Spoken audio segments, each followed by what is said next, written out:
Hello, ladies and gentlemen, Hellspawn and the believers in the higher God. Welcome into another video of Trench Crusade. I've been letting it build up a while, but today we're going to be getting through most of it. And, also because, people have been asking me to do it, so I'm going to do it. Still interested enough to continue this as a series as well. Last time, I'm pretty sure we were talking about the Black Grail and its consequences, and what happened with that plague and everything. And I remember there's like these, not captains, but like I guess the word right now that comes to my head is the lords, right?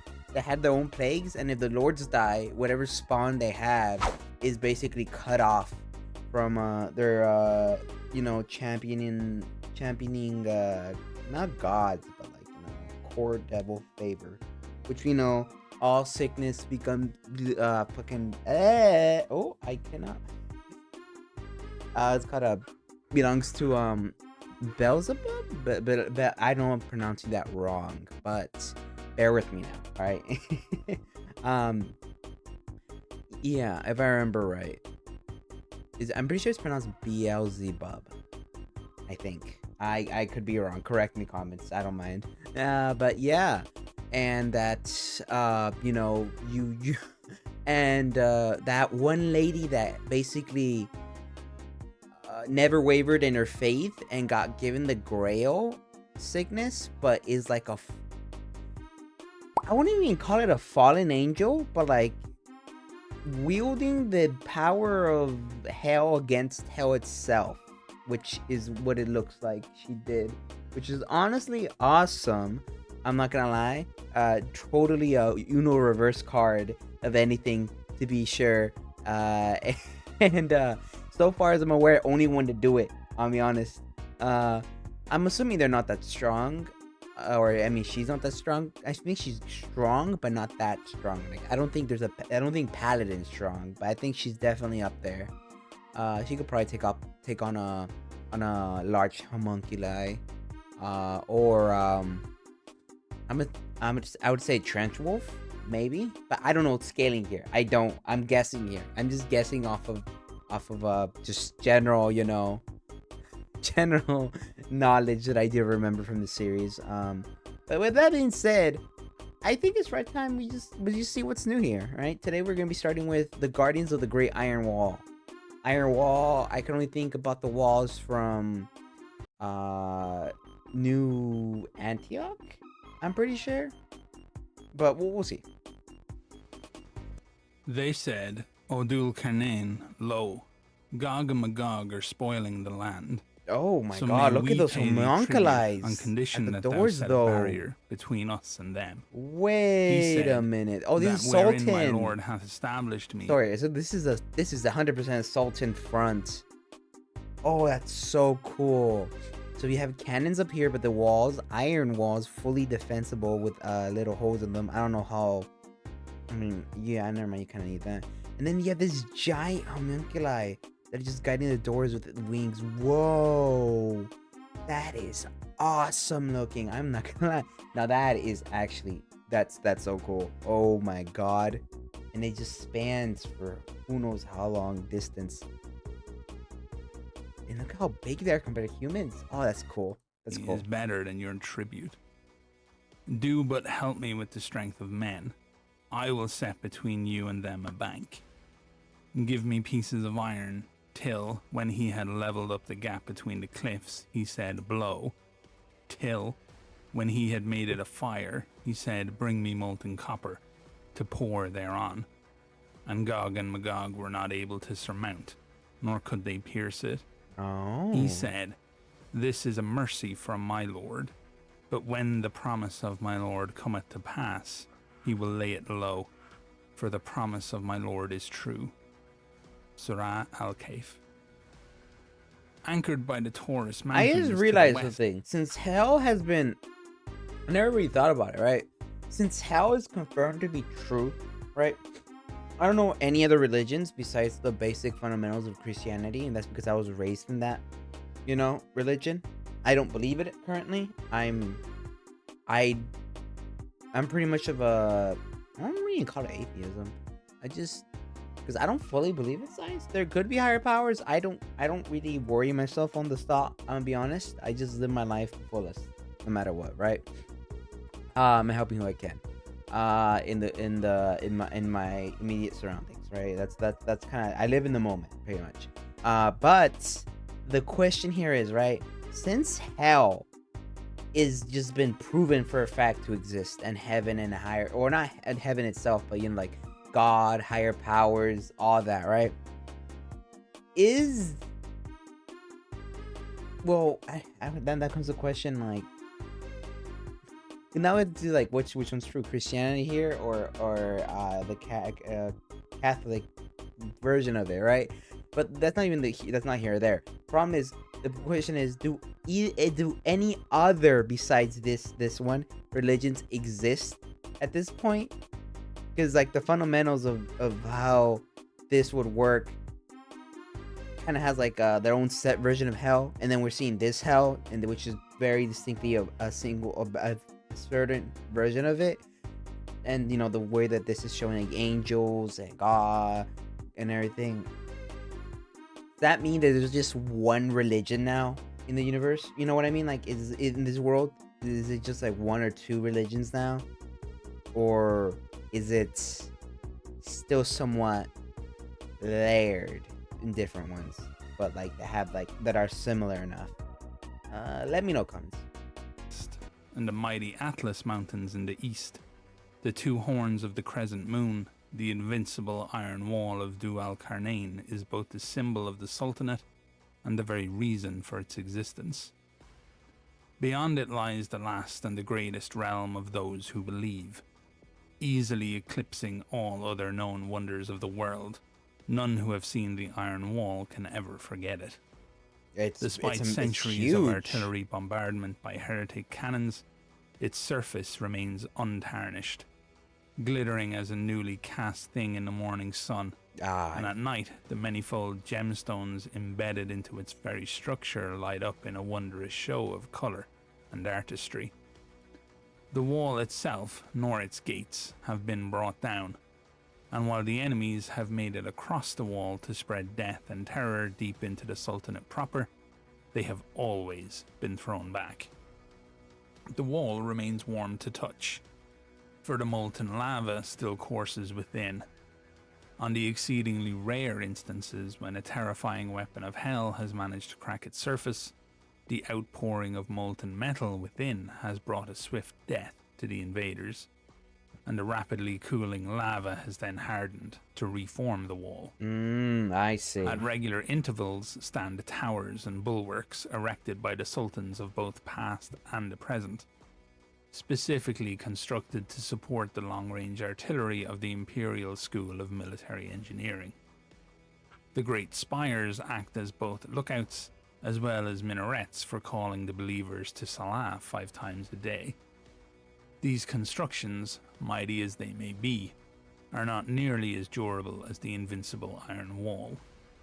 They are often under repair or being rebuilt due to the damage the heretic artillery and long-range bombers inflict. I would assume it's constantly trying to get like refortified. There are 4 great gates, as well as many lesser ones, roughly corresponding to the 4 cardinal directions. Okay, so 4 main gates and 4 lesser ones, or a couple lesser ones. I don't know about having lesser ones. I feel like you would have to. I don't know. Actually, no, I don't know how commerce works, but I was like, I feel like 4 gates in themselves is probably enough, considering you don't want any heretics and people like hiding as heretics and everything sneaking in some way, right? Even though I'm pretty sure everybody gets vetted, considering how dangerous of a world this is to begin with. But we'll see. We'll see. Each holds a great garrison, commanded by a Lord of the Standard, or Saint-Jacques Bey, responsible for the security and protection of the trade routes beyond. Despite their formidable constructions, Sultans Pasha know that if one of the 4 gates was ever taken, the Sultanate would be in mortal peril. Yeah, I agree. It is not just janissaries and a host of azebs and sappers that guard the great gates, but instead each entrance is also guarded by 2 Taquin creatures Yeah. of truly colossal proportions. These ones, yeah. Winged beasts with eyes keener than those of any hawk. Those wing and claws that can proportions. tear a heretic tank in half with a single. I'm just gonna say these wing proportions are not proportional to their body. They should, like a bee, they should not be able to fly with those wings. I'll tell you that. Swipe. Their form was chosen in honor of the legendary Barak that once carried the Prophet. They are not only there to protect the gates with physical force, but also with their wit. Created with keen intellect, the Barak Taquin test the travelers to the Sultanate with subtle but deeply perspicacious questions and riddles, exposing heretic infiltrators and weeding out those who would bring harm to the believers. Due to their intelligence, the Taquin Guardians are well aware of their artificial nature of their existence, suffering from the knowledge of this unnatural existence each day as they carry out their duties. Oh. It is said that they are created as pairs, not only for their might, but also so that they can give solace to each other with deep philosophical discussions and sophisticated poetry. Right. alleviating They the loathe pain their of existence. Existential horror. Yeah, they loathe For their they were created existence. by a man and not by a god, and thus can hold no hope of salvation. When there are no passerbys travelling through the gate, their low, rumbling voices echo across the wall as they debate the meaning of the 99 names of Allah, the nature of love, Okay, or past battle. okay. This I kind of got it off the prophet one, but okay. So these ones still believe in that religion. Okay, all right. This answered it for me. Okay, you know what? Never mind. My question earlier, it got answered for me in a couple minutes. But okay, there's at least a couple different religions still. I wonder if any certain religion that doesn't have like the God we have. Like I know it also kind of has it, and I think the one of the major differences, right, in this religion. Correct me if I'm wrong. All right, I'm not a reliable source, right? I just hear from what I hear, right, is that basically I'm pretty sure that in their thing, if I remember right, Jesus was a prophet and not the son of God. If I remember right, which I don't know if I do. But I remember there's like a distinction like that. One was distinctly not the other. If I remember right, Jesus was just a prophet of God, not actually the son of God. But I may be sputtering out complete lunacy here, so we'll have the comments correct me if I'm wrong about that one. But that sucks for these guys. Yes, the there is no heaven for you two. They have engaged in. For you guys have no years of their soul. existence. Creation and maintenance of even one of these mighty beasts cost the Sultan the yearly income of an entire region, and occupies the finest cadre of the alchemists of the House of Wisdom for the better part of 7 years. It is a price the Sultan is glad to pay for the protection of his people. Hey, if it keeps the legions of literal hell from taking over a gate, you bet it's worth the price. Bountiful blessings of the Iron Wall are not limited to mere physical protection from the forces of Shaitan. The scholars of the House of Wisdom have labored for decades to create machines to help maintain and regulate the precipitation within the lands of the believers, as well as making the Sultanate airspace exceedingly hard for heretics' air force to harry due to the high winds that often whip above the spires of the Iron Wall. Oh man, this is where the climate works best for you. Devices trap the passing gales and storms and use them to guard the airspace against the heretic hell bombers and long-range reconnaissance planes. Nah, I gotta say, that's definitely really cool. The wall is really cool. The fact that these giant, like, homunculus? Homunculi? Because homunculus, if I remember the word right, is one. Homunculi. These homunculi are just guarding this wall, and this is really just like, you know, if this wall falls, everything else kind of is fucked, right? But like the fact that they have these I don't even, what would they see? Or let's assume I wouldn't even see those humans are 6 feet. I would say those humans are 5 feet because we have been as far as I'm aware, if we go back in history, we were a bit shorter. So I'd say 5 feet, right? Let's say 2 of them would be 10, 20, 30, 40, around 50 feet if we don't include the wings, which is that's not really, the wingspan goes up. That technically makes them higher, but realistically, I kind of stop it at the head. 50, 60 feet, I'd say high. Just crazy to think about, right? And they're all nothing but muscle. And I gotta say, that's gotta be a threatening thing. Just thinking about it, that's a threatening thing to see. And you know what? Yeah, he needs it. And it's like 2 per gate, right? So there's about 4 gates. So there's 2 times 4 is 8. There's 8 of these.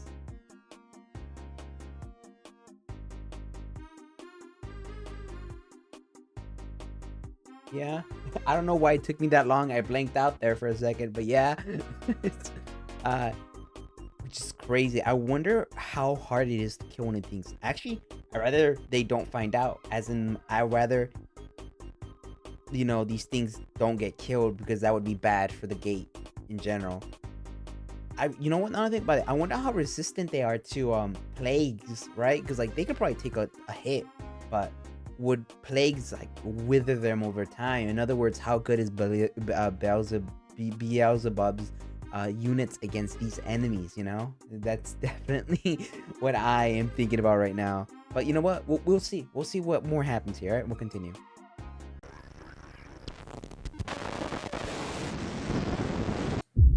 The Synod of Strategic Prophecy.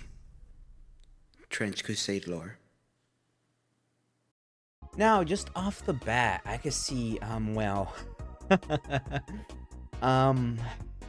is not good, and this is great. I like the fact that we have, like, early satellite dishes and electricity going here, and it shows that this, technology is advancing here, right? But why is your design immediately the Tower of Babel? I ain't no fortune teller, but my God, if there isn't bad karma around that very building already, we don't really need this. Why do you exist? And I'm not even talking about the satellites or whatever, where, you know what I mean? Or I'm talking about that building structure in general. It's just a bad omen. It's just a bad omen, but let's see why. Of the Synod of Strategic Prophecy. The Valley of the Word serves as both the headquarters and spiritual home of the Synod of Strategic Prophecy. Its location remains one of the most closely guarded secrets in all of Christendom. Okay. A hidden temple nestled deep within a remote European gorge, where the very stones help to amplify the echo of God's words. Some say this sacred valley was the first place on Earth where creation began. Why does the stone amplify it? It is a place that makes men tremble and humbles all who enter. Within its bounds, one feels like the weight of an intense gaze that pierces all shadows and falsehoods. A pressure that reveals your innermost thoughts and exposes the deepest recesses of the soul. I'm just thinking about it from like a symbology standpoint, right? Not even ignoring what exactly this might foretell about the future. Isn't building something that shows the symbol of humans and humans' ambition to be as high as God a direct, I wouldn't say heresy or sin, but isn't it like kind of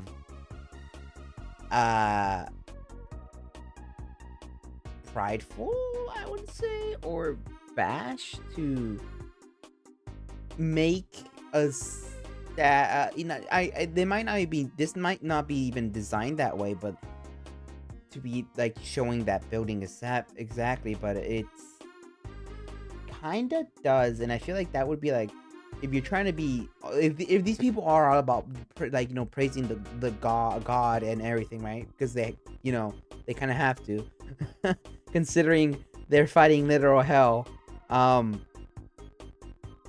Isn't building a structure that represents the humans' greediness and,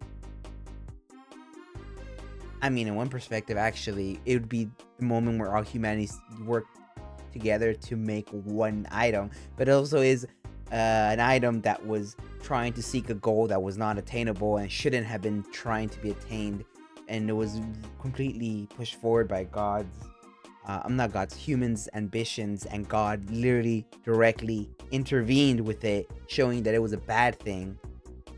I feel like if you make that statue kind of a bad thing, just gonna say, kind of gives a bad vibe. I don't know, we should go with it. Maybe get architect, you know, get him a little bit more modernized. We could make it into a giant rectangle, okay? All right, or get him some shape. See if we could work some stuff out, you know. Maybe make him go visit Egypt. You know, maybe you'll get an idea there. Few I'm just can saying. withstand walking these hallowed grounds without bowing their heads in submission. But above all, the valley is the only place on Earth where one can learn the superhuman skills of the observers, the warrior monks of the order. It is the sole source of tacticians of the Synod, who allow communion with the Council of Saints. It's the guy that turn off their eyes, right? It is no wonder then that for those who find the valley without permission to enter, the cost is steep. A lifetime of servitude as a lay brother or sister. Wait, I remember right. Observers, I know, are one or two. One of the ones is the ones that actually hear the voice of God, but they go insane because they can never turn it off.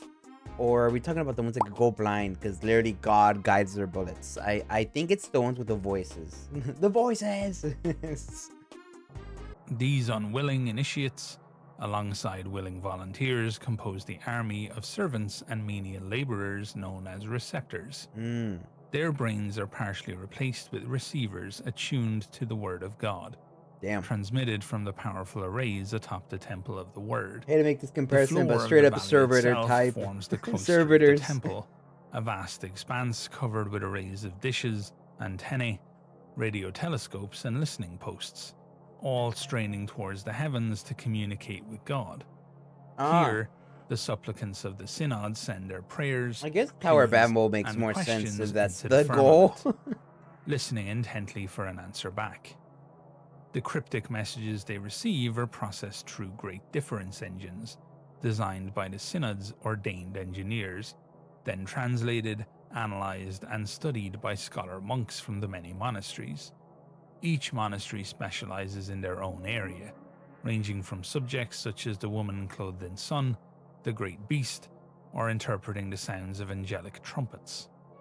The Synod's agents tirelessly scour sanitariums and asylums, searching for those who claim to hear the words of the Almighty. It is a thankless task, as fewer than 1 in 10,000 that undergo the test have the true gift. The rest are prisoners of their own delusions, mere charlatans, or those whose minds have been broken by the horrors of the Great War. Rarer still are the children who hear the word with clarity. The Synod seeks them out at the earliest age possible, so they can become tacticians. That's probably... Younger children with the gift hear the divine counsel far more clearly than even the most well-trained adult observers, the kids, and become the Synod's most valued assets. But you know what? In this type of is world, home to all manner of workshops and I'm not foundries surprised. which produce the armaments of the observers. The most important of these is the Kale Factory, where the wondrous Oculus helmets are created out of pure orichalcum, each one a unique masterpiece of engineering and craftsmanship. They look like an egg. Since no two souls experience the voice of God the same way, every Oculus helmet is custom-made, attuned to its wearer's unique spiritual resonance. These helmets allow the warrior monks and nuns to extract righteous guidance from a divine narrative spanning from the dawn of creation to the present moment and into the distant future. Scattered across the valley floor are hundreds of monastic cells, each one home to an observer, a highly trained warrior monk of the Synod. They live their Oh. lives in secluded devotional So space these eggs, with the most they're minimalistic of homes. furnishings or decorations, so nothing can disturb their concentration. Specially constructed walls block all external interference, radiation, light waves, even the slightest and faintest sounds are eliminated, so that nothing disrupts their communion with the voice. Damn, those rooms gotta be dark as The fuck. observers emerge only twice a day for simple meals. Not even a window. And each day, save on Sabbath when they fast, they train for 6 hours in martial combat. One day is devoted to the practice of using the resonance of their oculus helmets, allowing them to use the voice of God to command any being in creation, if only for a fleeting moment. That's insane, though. The rest That's of their really lives good. are devoted to meditation upon the word of Just God. imagine that, right? Man pulls out a gun and makes the person he's about to shoot, instead of fighting back or dodging, just makes him hesitate just a second. And that's more than enough to get that shot off. It's more than enough to do the kill. That's more than enough to do whatever they need, even if it's just a split second. That's literally all they need. And that's already a huge advantage in battle. God, locked away in their living tombs that know no sound. They only leave the temple for the most critical missions when the Synod elders have received divine guidance. Whether reinforcing a collapsing front in New Antioch, or eliminating heretic assassins who have infiltrated Damn, the these guys heartlands gotta of be Christendom. halla hard to make. At the very heart of the valley, I mean, we surrounded already by know the they cells are, of the but like, observers, stands the gate of God. oh man, this place has gotta be. Yeah, I can see why this is super secret. This is basically like weaponized fortune tellers, and not even actual, like not like fake, like, you know, fortune tellers. Maybe not. No. These are like actual fucking like time wizards. I'm not one call them time wizards. Fate wizards. I think fate wizards is a better word. They're literally fate wizards that they send out there to secure or make sure that whatever happens in the best. I wouldn't say efficiency, but I'd say the best version of whatever outcome for them. Best version outcome for their team. Whether that be the best retreat they could do, or the best attack, or the best defense. But the point is, they're there to, as far as I'm aware, to be like basically the guides of like what area, what position should be held here, what's getting hit the most, and all that. As far as I'm aware, from how they explained their mind works, because they said that it was like from the dawn of time to the present to the future. So I'm assuming they could kind of like glimpse through it in a way that would aid them. But it's also, I'm assuming, so mind-bendingly like taxing and stressful. You probably can't even understand most of it, but you use what you can, is what I'm assuming is this. I could be not comprehending this, but as far as I'm aware, that's kind of what's happening. A colossal steepled tower that serves as the conduit for receiving the holy words. Yeah, Yet Tower the of great central Babylon. tower remains incomplete. For generations, the Synod's finest minds have experimented with countless different arrays and variants of the sacred geometry, trying to construct the perfect receptor, one that will receive the voice of God with absolute clarity. The tower is circled day and night by processions of the arcs of the signal. The bearers of these arcs, which are fashioned after the Ark of the Covenant and integrated with sophisticated radio arrays, are permanently connected to them with synaptic cables and chemical tubes. They labor ceaselessly to locate the optimal position of the ark they bear on each given day, so that the Synod can capture the most elusive words of God, beyond the reach of the main arrays of the tower. Each year, the Gate of God rises higher, its maze-like network of antennae, loudspeakers, and receptors emitting a hymn of every language ever spoken, echoing through the Valley of the Word as the Synod tries to tap directly into the words of creation. Despite generations of labor, the General Secretariat of the Synod remains unsatisfied. I would the lay imagine. brothers toil endlessly, seeking to hear the Creator's voice with no interference. But yes, Beneath the central tower, deep within the valley's bedrock. I was like, yeah, that makes sense though. They want to hear the word of God more. They want the whole ASMR experience from God. No, no, I should not have said that. But yeah, I could see why you were like, if you could hear parts of it, I can see why, especially since we're talking about humans, they would want to hear the best they can, the most they can, especially with these type of enemy we're fighting, you need anything and everything you get from literal God who is on your side. Dwell the prophetic tacticians, the most precious assets of the Synod.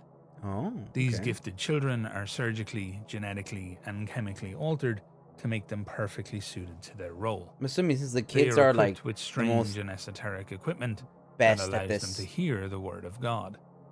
Their seclusion is even more extreme than those of the observers, and the strain on their bodies and minds is far more severe.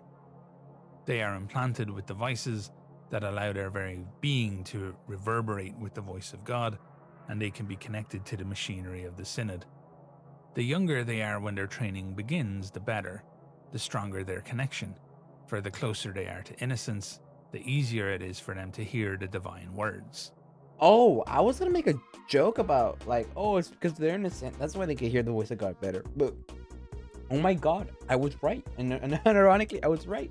Oh, so the people with the white cloaks, observers, and then the kids are like a different tier above. I was putting both of them together, but they're just better ones, which are the ones that were raised as kids and that. But no. Okay. There's a difference. There's a difference, and now I know. And okay, so the people with the guy with the antennas, I'm assuming is just an observer. I don't know who the kid is. He might be the unwilling slaves that they have. I think because they said the unwilling and the willing, or the ones that I wouldn't say donated themselves, but volunteered. That's the word I was looking for. Yeah, and then I'm assuming this pod is like a connector to the tower itself, which is gonna a direct link to the voice of God. Damn, that's gotta be mind breaking. Some chambers, even deeper within the tower's foundations, are guarded by a cadre of watchers, the most elite warriors of the temple, crowned by horns of light. Oh, what lies behind these doors remains a mystery, but some claim to have seen alchemists of the Iron Sultanate passing through. Ooh. And whispers persist of monstrous wailing echoing from behind their 100-ton vault doors. That makes sense. That makes so much sense. If they can make artificial life, I wonder if they would try to toy with a life that is artificially made perfectly to have to see if they could tap into listening to God, even though that itself is a big ass heresy. We cannot deny that's heresy. That is a sin. Making life that could listen to God is already like, I feel like that's like a sin of some kind, right? That's the ambition of humanity and the blasphemy of playing God in some way. Then again, the Sultan's been doing that with other. Then again, the Sultan's kind of been doing that with the homunculi. So it's not something they haven't crossed already. So they could break a little bit of quarters. Just see what happens. I think that's I think this is you know what? If they're gonna do it anywhere, might as well do it in the thing that looks like the Tower of Babel. If there's any place that would be very symbolic to fucking around and finding out, it would be this place. I'm just saying, if any place is gonna get that punishment and treatment and you would do that stuff, might as well be this place. Any truth to these rumors, none can say, but they can only add to the awe-inspiring reputation of the Synod. In recent years, the War Cardinal has voiced criticism of the Synod, likening their tower to the hubristic act of Babel. Some claim his objections are less theological than they are political, for the Synod is becoming an independent army outside the control of the princes of the Church. But for now, this schism remains a war of words, rather than a war of swords. Wow, I have a feeling this place is gonna go to sundered soon. Eventually, maybe. Hope not though, because they're doing good work. Definitely, I'd say this place is definitely one of the more not just entertaining, but like I wonder if it's gonna go down the regular traits of these people fucked around and they're gonna find out, or wonder if it's gonna break that mold and say these people fucked around, and they found out, but they also discovered something crazy, right? And they managed to make something out of it. And maybe they get mostly wiped out, but they have like 2 or 1 person that is like the ultimate, or not even person, but homunculi, whatever, breed, hybrid, whatever, is like the perfect voice of God type thing, right? You know what I mean? But yeah, that was good.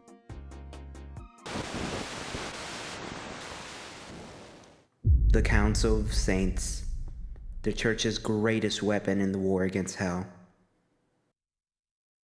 Alright, the Council of Saints, the Church's greatest weapon in the war against hell.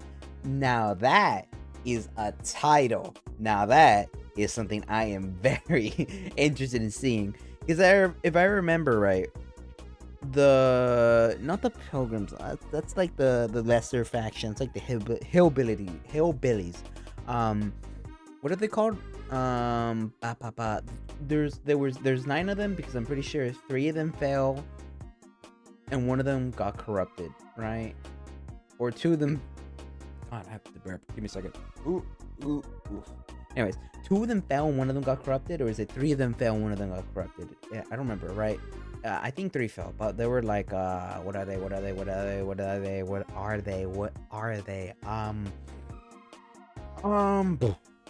Paladins. There you go. It came to me in a dream. But yeah, paladins.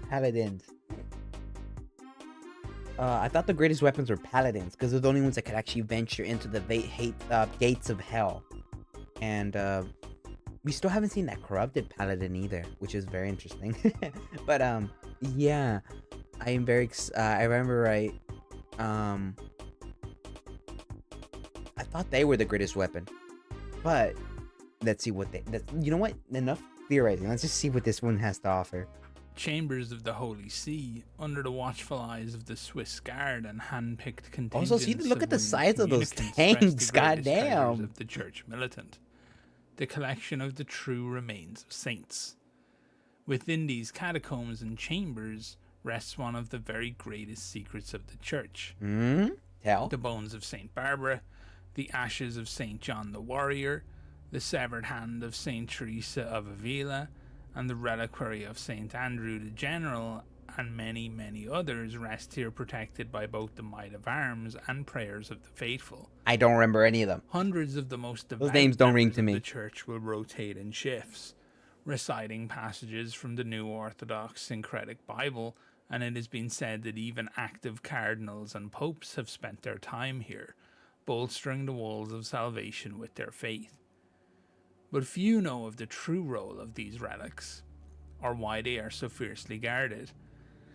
The long-dead martyrs form the supreme advisory body of the Church and the armies of the faithful.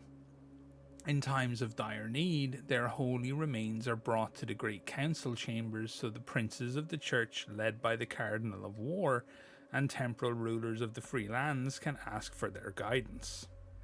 Such consultation is not undertaken lightly. Only truly vital issues, such as dispatching one of the irreplaceable paladins on a mission to Inferno, so the paladins are still front in the Great War, or determining the hidden plans of the Lord of the 66, are worthy of the attentions of the Council.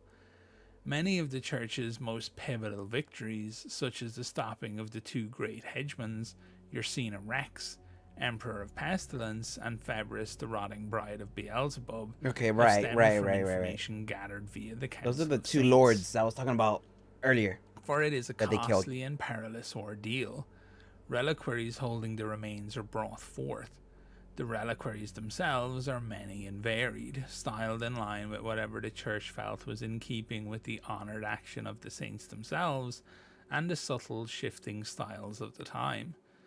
Cables are connected to the machines of the Synod of Strategic Prophecy to establish communication to the souls of the saints. Then, finally, the tacticians of the Synod, the purest and the most gifted, attach their spinal cables to the prophetic machines so the saints may talk through them. It takes long years to train a tactician, but Okay. the mental and physical So strength. they literally just turn into a living radio to these saints. Okay. Okay. I see you guys. You guys are pulling a little bit of a a little bit of a cheat here, exploitation. Train of communing with saints ages them at a rate of a year per heartbeat, Oh, and even when they might not succeed, sometimes the link between what the a tactician and the toll! relic saint is too weak, their voice is a mere whisper. At other times, they speak a long forgotten, incomprehensible language that the scribes of the Holy See will struggle to even decipher. And these are not the greatest of the challenges either. The infernal powers are well aware of the council, and through the corrupted saintly relics they hold, the great lords of hell are roused when the council is in session, and they set forth to challenge their hated opponents with their own unholy powers. How so? On such occasions, a fierce spiritual battle takes place, and the skies above Rome burn with hellfire and flashes with holy lightning. The immense strain the devils put on the tacticians ages them further, and they will enter the chamber in the flower of their youth and come out of it as an ancient, decrepit man, husk. Yeah. Many are possessed. Don't worry, by you the gotta most go in there with a spiteful good demons skincare who rend routine. I'm pretty themselves sure you apart could to come out disrupt looking the okay. rituals. In proportion, the casualty rates of the council are greater than You go in. Imagine they send one of the younger ones, one of their. I don't think no, they would probably one of those kids that were gifted is like, oh hey kid, comes out, an old man doesn't look a day older than 70. It's like, where the hell's the kid? It's like, oh, it's me. Not only has my youth been robbed for me, and I've been turned into one of these not observers, but I'll call them higher tier observers because I don't remember the name.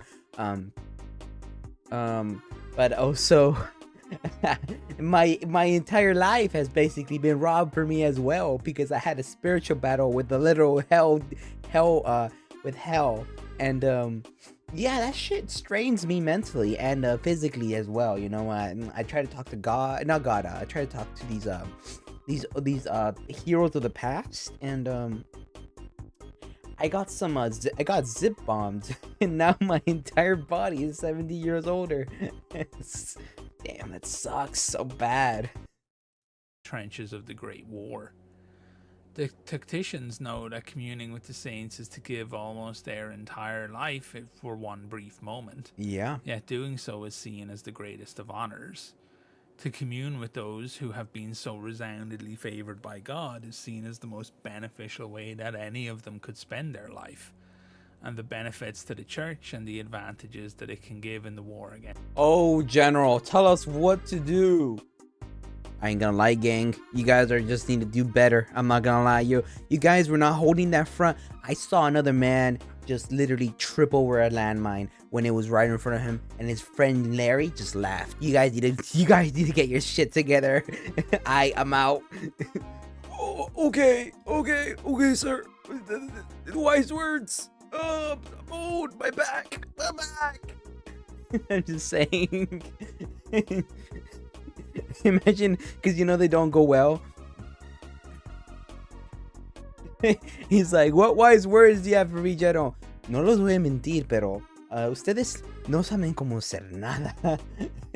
No los puedo ayudar, no puedo mentir. And he's like, what? What do you say? I can't understand this. Huh? You guys got that recording? Yeah, okay. Most not gonna lie, you guys cooked. Against hell cannot be overstated. Sadly, despite their holy rank, the saints are not infallible. They hold great knowledge as they did in life, and they advise the cardinals of war as best they are able, but their advice is often given as revelation that is hard to decipher. And not all of the relics guide humanity faithfully. There are cleverly wrought forgeries by the heretic necromancer clerics, disguised by illusions to fool even the most experienced examiner priests. A corrupt relic. In other words, Somebody laced that shit. That's what you get for getting a second tier relic and from back of the fucking 7-Eleven, right? No wonder some heretic ass laced that shit. That is your fault. I ain't gonna lie. We gotta get like a scanner in here, a holy scanner, like an EMF reader. Like, oh, this is a tier 5. This is tier 5. Okay, that's a tier 4. Ooh, that's a tier 1. I don't know. We should keep that. That might be tampered with. I'm not gonna lie. get the radiation thing for like, I don't know, hell energy is like, ooh, we're getting about 500 rads off of this thing. This thing is not well. What the hell are you getting this from hell? Like, it's gotta be some way to figure that out, I feel. Saint can wreak havoc at the very heart of the Holy See.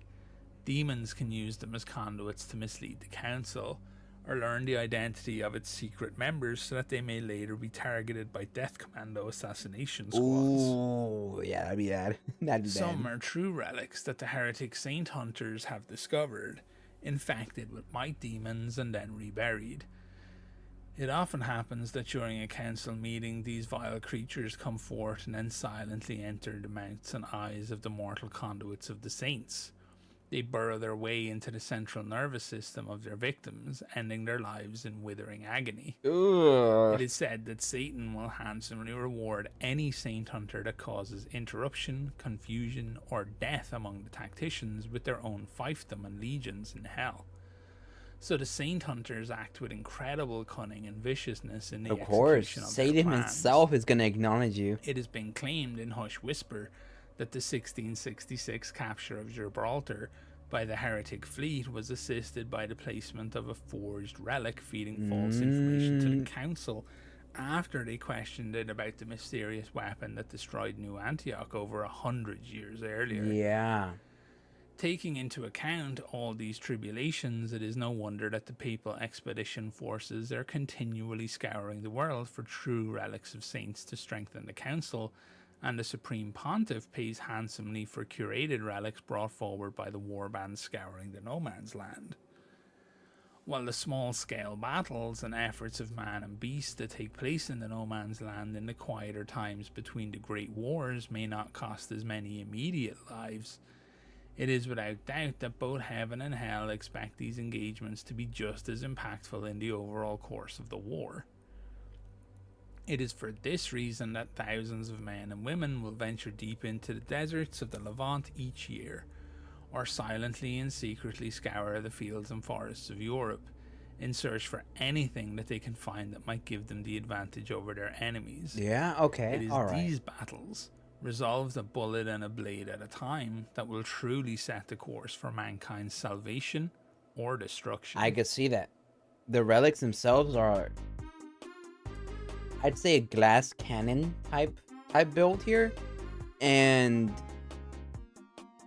it's definitely gonna stay that way, because if they could tamper with stuff like that and then leave it out in the open and some other person discovers it and then brings it back here, that's gonna be a huge loss. But if they could get somebody like, I don't know, the tacticians or like that type of like saints, but they found like a really renowned saints, like, I don't know, remnant, and then they take that back, that could be really good as well. So that's kind of like I said, glass cannon. This is definitely like a very glass cannon type abilities to have here, but this is also very cool. Very cool. I love this one.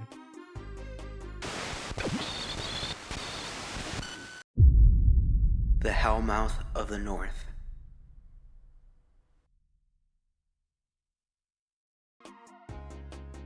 Oh right, the Hellmouth of the North. Now this is art. I'll tell you that. Look at this. Oh my god, look at that warband. They have a whole lot of legion, and look at that. There's that warlock, if I remember right. They're like I forgot what the. I remember to becoming even a warlock is extremely dangerous, because you have to like, I forget most of the lore here for the warlocks, but I remember the main part is like, even after you complete all like the thing, you have to go like find like a tablet, right? This tablet has like a really high chance of killing you even then, and if it does not kill you and empowers you, right, then you get like massive power. but like that's already like it's so hard to even get this far, and so I know those are very hard to those warlocks are already like hardest to make. I didn't know they were that big. See the size difference between a regular like caravan member and a warlock? I thought they were like human size, but no, that's gotta be like 40-30 feet. And who knows what like estimate of destruction they got themselves to. Damn. Yeah, no, this is horrifying looking. That is horrifying looking. Wow. Not to mention the gate design. Absolutely awesome. I'm not gonna lie. Very awesome looking. Borders between the worlds have been strained. When the perfect order of God was blighted by sin, it allowed creatures from hell to escape their miserable domains where they had been condemned for their rebellion against Yahweh.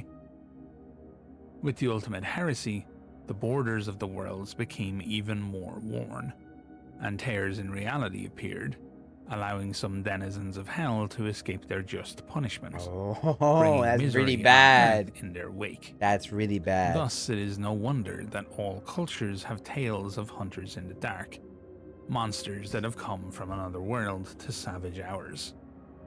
But some cuts into the fabric of reality are deeper than others. In the vast coldness of the far north, the borders of creation sometimes give in, allowing a gaping Hellmouth to manifest itself in the physical world. Some say this northern gate stands at a cross-section of ley lines, where men once fell prostrate before craven images in the dark days. Others say that this was the place where the angel Azazel fell, in the most desolate of all regions of the world. That is a crazy thing to say. Though nothing but an insignificant miniature copy compared to the... So we're saying the reason this place is so like thin and everything is because such a big event happened here. Azazel. Now that is a name I do know. Mainly because I play horror games, but that's besides the point. That's besides the point. But oh wow, okay. So the fact that an angel fell here, or no, not an angel, but like yeah, I'm pretty sure he was an angel that fell. Azazel became like a really high demon. The fact that they fell here is crazy. To think that would in the future mean that the reality between hell and earth would be more malleable here, I guess would be the better word for it. I'm assuming this door kind of just appears out of nowhere, opens up, or I'm assuming this looks like a tablet type thing, opens up with a door in the middle, and these things come flooding out. While majesty of the true Hellgate of Jerusalem, the Hellmouth of the North still holds enough power to make thrones of all the realms within the Arctic Ocean tremble. Hidden in the trackless wilderness of the Kola Peninsula, the gate appears for a brief few hours in locations and times that shift with the mercurial power struggles of hell itself. Okay. When such time comes, the skies turn red, and brimstone rains burns everything it touches for miles. As the gate yawns open, the unbearable heat of hell turns forests to cinder, and the unearthly fumes escaping the gate turn animals into twisted monstrosities that rend each other and themselves in their agony. The Hellmouth then disgorges the hosts of the court of the seven-headed serpent that have come to challenge the rule of God. At such times, those men of the north that have fallen into darkness gather under the banners of hell and muster at the gate. Combined warbands strike out, and foe fires light the night sky of the north. Literally a recruitment run, has never shone as bright here, and many people still cling to their old ways and their old gods. It is a bitter twist of irony that not all who fight for the Lords of Inferno see themselves as servants of evil. The devils know how to appear beautiful and noble in the eyes of their followers. Are you sure about that? Because I don't know, that warlock looks pretty nasty. They are fighting for real gods to drive away the invaders. The Hellmouth of the North is never open for long periods of time. The Synod of Strategic Prophecy strives to predict the timing and ever-shifting location of its next appearance, so that the Church of the North and the forces of the Kalmar Union, the knightly orders of the North and the Tsardom of Oh Novigrad. man, I can just imagine. Imagine you just think you're fine, right? Sitting down at home, hundreds of miles. I know, like not even maybe a countries away from the entrance of the Hellmouth, right? So you think you're fine, you know. You just got your farming, your animals are healthy, your livestock is fine, your not livestock. I don't know what the word besides agriculture. Produced well, right? And your crops, there you go. Your crops did well, and you're doing fine. You sold to the market, and you're doing well, right? Providing well. And then out of nowhere, a gate to hell appears. Obviously not exactly near you. Let's say like 10 miles away, right? And it's 10 miles away, and it almost gets you. Just a sheer presence. It burns everything, or like your crops now burning everything.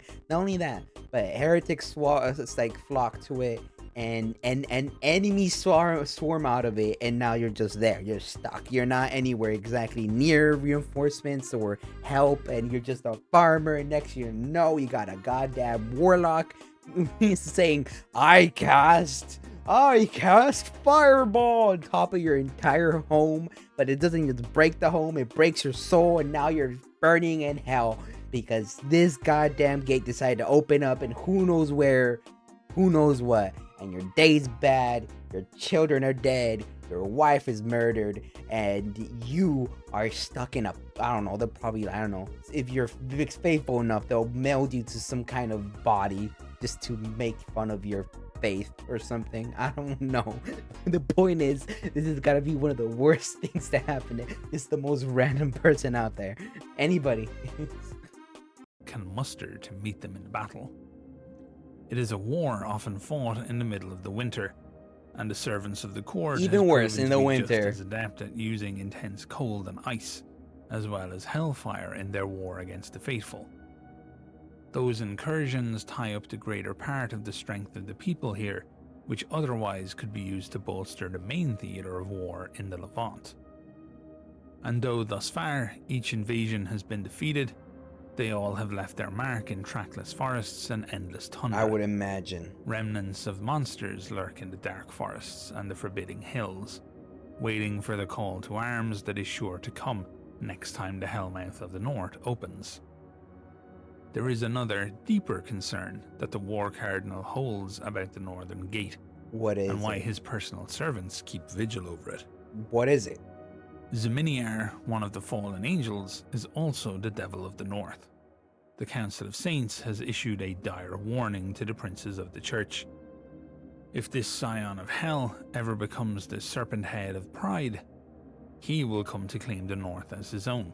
And mountains will tremble at his So path. we're saying a very big motherfucker. If he ever takes political power in the court over pride, the current person there,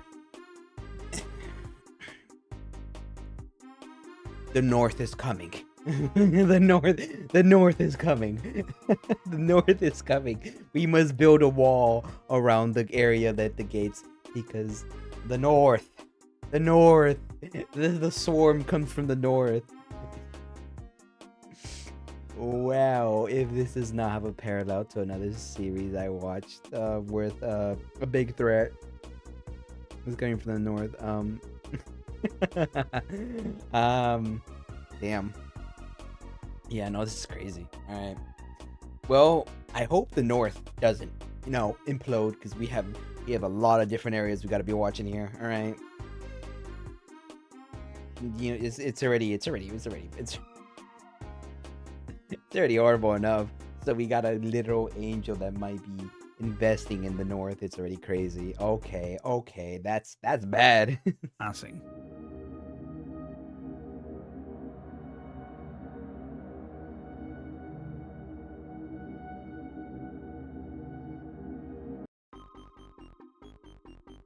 Alright, so that's been mostly everything I'm gonna cover today. Thank you very much for watching, everybody. Hope you guys liked this. And, if I was wrong of any lore or anything like that, feel free to correct me in the comments. I do love reading your comments, and all criticism is very much taken in. And overseen. And if it's good criticism, I will take it to heart. And well, not like, you know, sensitive, but you know, I'll take it good constructive criticism. If not, it will be thrown into the trash bin with the others down there, and then burned, and then put in a box, then buried. I forgot it. But yeah, yeah, that's been nice. I really like this. I gotta say, I've been enjoying this, and I do like the Sultan's Wall. The fact that it's pretty much been held up this entire time. It is this, even though, you know, there's like damage to it in some ways, they keep fixing it. And those giant homunculi with existential crises having every 5 minutes, at least they have a battle buddy. At least they have a battle buddy. And the Tower of Babel, let's hope that doesn't implode.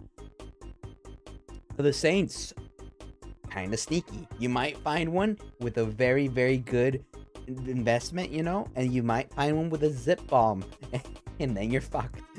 And then the Observer, whatever, the guy that comes there to link with them, lost 70 years of his life because this motherfucker was laced with the dark stuff of hell. Yeah, that Beelzebub pack hit different sometimes, you know. Yeah, okay. Well, and then this gate thing, you know, the north, and we must watch the north. The enemies, they come for the north. We must not let them take the north. No. Okay. Well, yeah. All right. I think I'll just say it this way.